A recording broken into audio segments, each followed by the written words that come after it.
This is the video lesson for Mod 3 Lesson 8, Polynomial Division in Factored Form. So in Mod 3 Lesson 8, we're going to be talking about polynomial division and basically how do we take a polynomial and write it in factored form when we have degrees bigger than 2, right? And it's not the factoring that we're used to doing. So we're going to briefly talk about something called long division for polynomials, and then the majority of the time we're going to focus on something called synthetic division, which ends up being a little bit easier, but you're going to end up seeing both in this video. So one thing we're going to see, just a reminder about long division, because for some of us, we haven't done it in a really long time. So if I'm doing 76 divided by 4, for example, if this was like maybe like 3rd grade or 2nd grade, you would kind of make your little box here, and you would have 4 as your divisor. So you're seeing what divides into 76. So you would take this first, 4 goes into 7 one time. We would do 1 times 4, which is 4. And then when I subtract, I'd get 3. And then I would have a remainder so far, but I got to bring down that 6. So now I'm using my divisor of 4. And how many times does 4 go into 6? And it goes, or 36, and it goes in there 9 times. So if I do 9, and I'm going to go ahead and actually take this away for a second.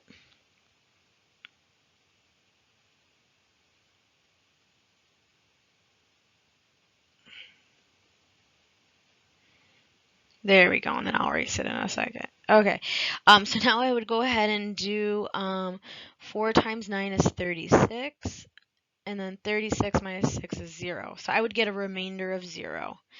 So what that tells us is 4 times 19 actually equals 76. Okay. If I was doing the same with 84 divided by 5, same thing. 5 is the divisor. I have 84. 5 goes into 8 one time, so 1 times 5 is 5. You get a 3. I would bring down the 4. 5 goes into 34 6 times, so 6 times 5 is 30. And I get a remainder of 4. So what this means is that, for example, for 76, 4 is a factor of 76 because we didn't get a remainder. But for 84, 5 is not a factor of 84 because we got a remainder of 4. And so we see that a lot when we do it in our calculator. Oh, I got a decimal. I know it doesn't divide evenly into a number. We're going to kind of see that a little bit today with polynomials. So basically, and the bottom just says what we just said. When we divide, we either get a remainder or no remainder. And if we divide two polynomials and the remainder is 0, then it's considered a factor or a divisor of that polynomial. And that's called the remainder theorem. So for example 1, we're going to look at polynomial long division. We're not going to spend a whole lot of time on this because synthetic division ends up being a little more friendly to use. So really what we're looking at is it says determine if x minus 1 is a factor of x cubed plus 4x squared plus x minus 6. So really we're looking at dividing this polynomial by x minus 1. And if we get a remainder of 0, it's a factor. If we get something other than 0, then it's not a factor. And that's really what we're going to end up using then for some of these problems. So I have here x to the third plus 4x squared plus x minus 6, and I'm dividing it by x minus 1. Okay, so now when I go ahead and divide this out, make this line a little smaller.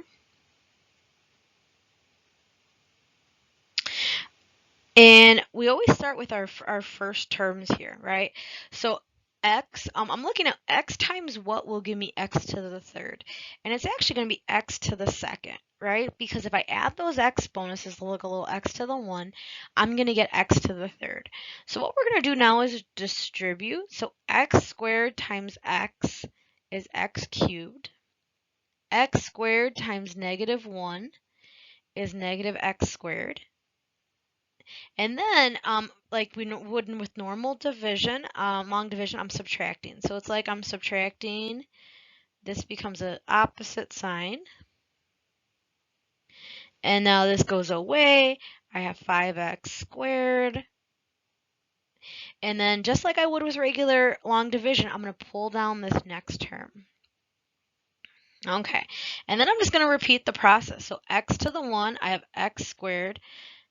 X times what will give me x squared? Well, x times x. And then I have a 1 in front. So I would make this 1 goes into 5 times. X goes into x squared x times. So we would write here plus 5x. So 5 times 1 is 5. X times x is x squared. And then x times 5x times negative 1 is negative 5x. I got to take the opposite signs because I'm subtracting. This goes away.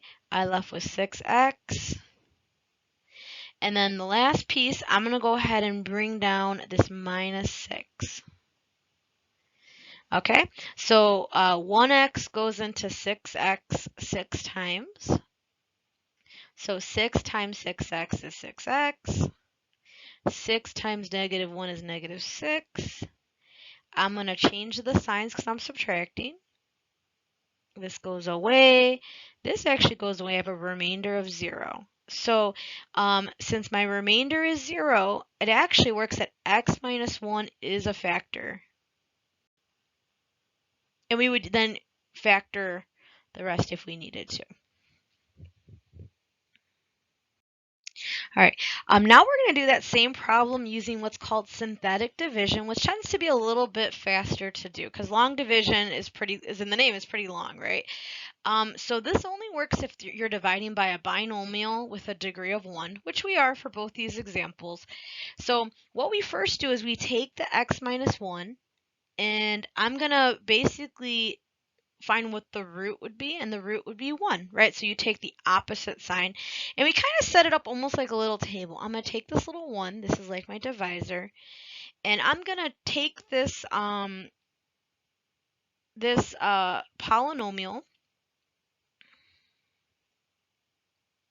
Let me write it out.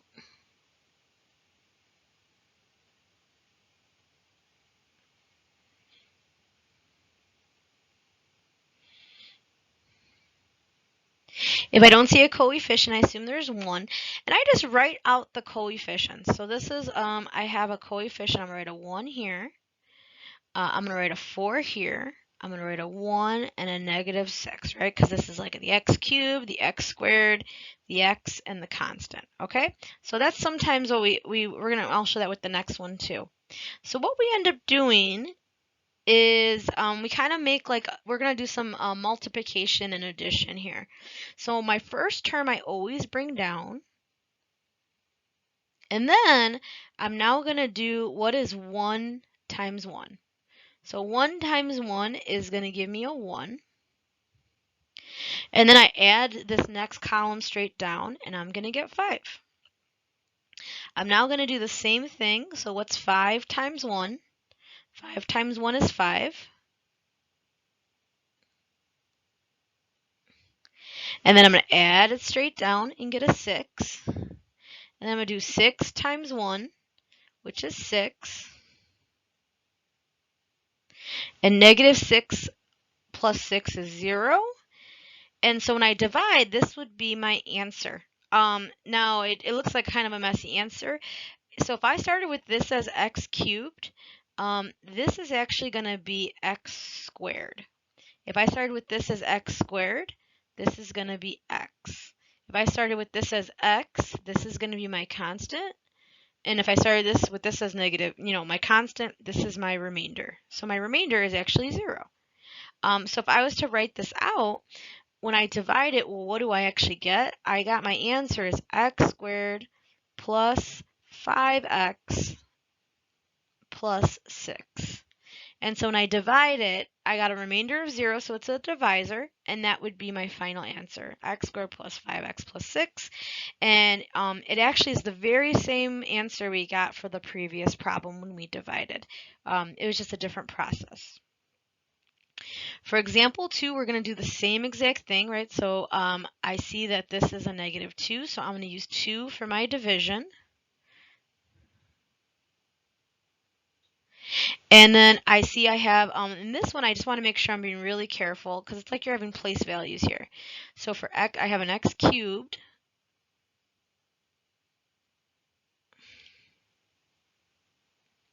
I have a negative 6x squared, or 6x, and a plus 4. Okay, so what ends up happening when I write this out, x cubed, I'm going to write a 1. I don't have any x squared, so I go from x cubed to 6x to just an x. That means I have 0x squared, so I actually have to put that as almost like a little place value. I then have negative 6 as my x and 4 as my constant.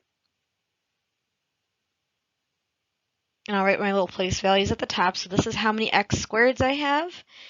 I need a placeholder for x or x cubed. I need a placeholder for x squared. This is how many x's I have, and this is my constant.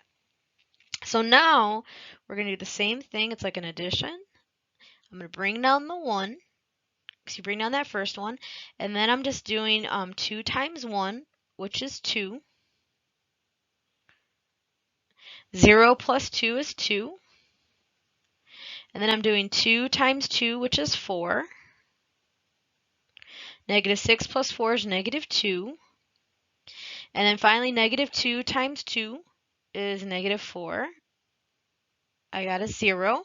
And again, it's always one value less. So if this is x squared, this is my x squared, or x cubed, this is my x squared column. This is x squared, this is my x column.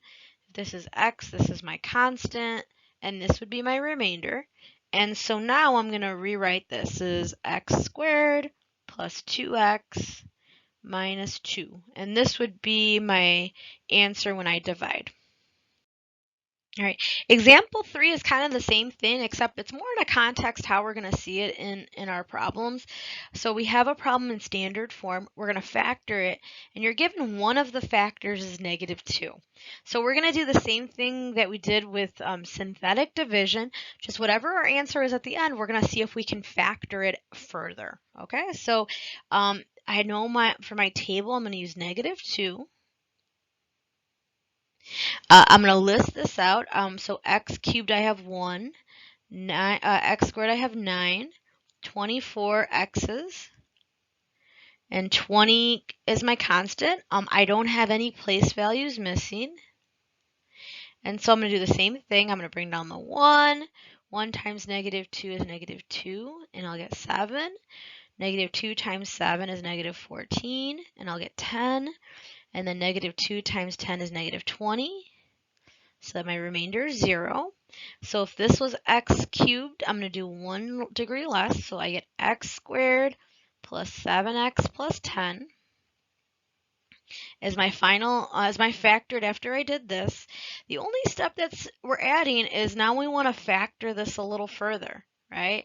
So really what we're doing here is we're going to do that table we did earlier. So what are numbers that multiply to 10 but add to 7? And you would get 5 and 2. So x plus 5, x plus 2. And then I just have to include the factor I started with.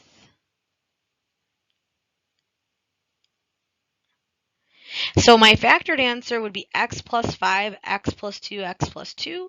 You also might have it written as x plus 5 and x plus 2 in the quantity squared, because there's 2 of them. We would take either answer, but basically once you factor it, you just see if you can go a little further. And we see we have 3 roots, and then this would be a degree 3.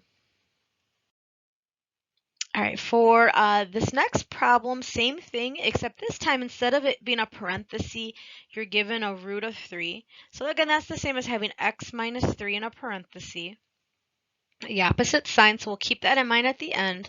And then we're just going to do our synthetic division like we've been doing. So I have a 3 here. I'm going to use the x equals 1. I'm going to list out my coefficients. I don't have any placeholders that I have to put in there.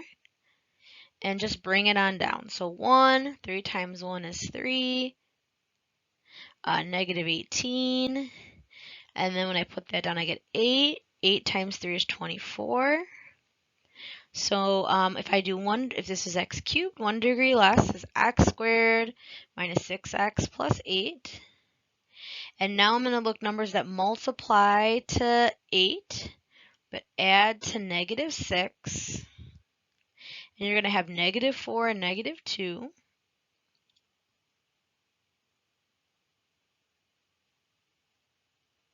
And then you're just going to bring down that factor from the beginning.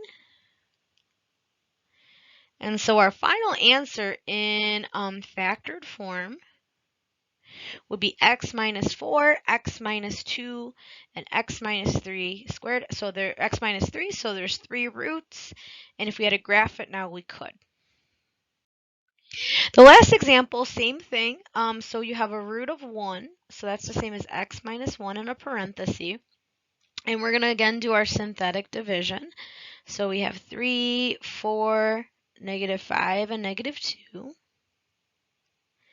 I'm going to go ahead and bring down my 3. 3 times 1 is 3, and we get 7. 1 times 7 is 7, and we get 2. 2 times 1 is 2, and we get 0. And so I have 3x squared plus 7x plus 2. And now when we go ahead and factor it, though, notice our coefficient in front is bigger than 1. So we just have to keep that in mind. So factors of 6 that multiply to 7, or factors of 6 that add to 7. We're going to use 6 and 1. And our lead coefficient, though, is a 3. So when we factor this out, I'll move it over here. I have x plus 6, x plus 1. And then I'm going to divide them both by my lead coefficient, which is 3.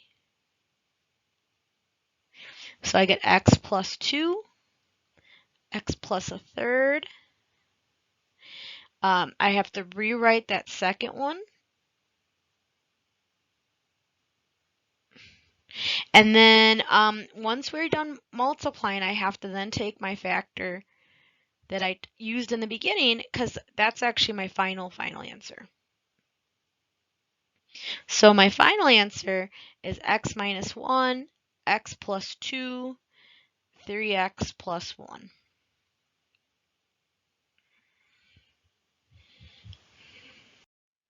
If you have any questions, you can sign up for T-Bolt time, get help in the center, or ask questions during class.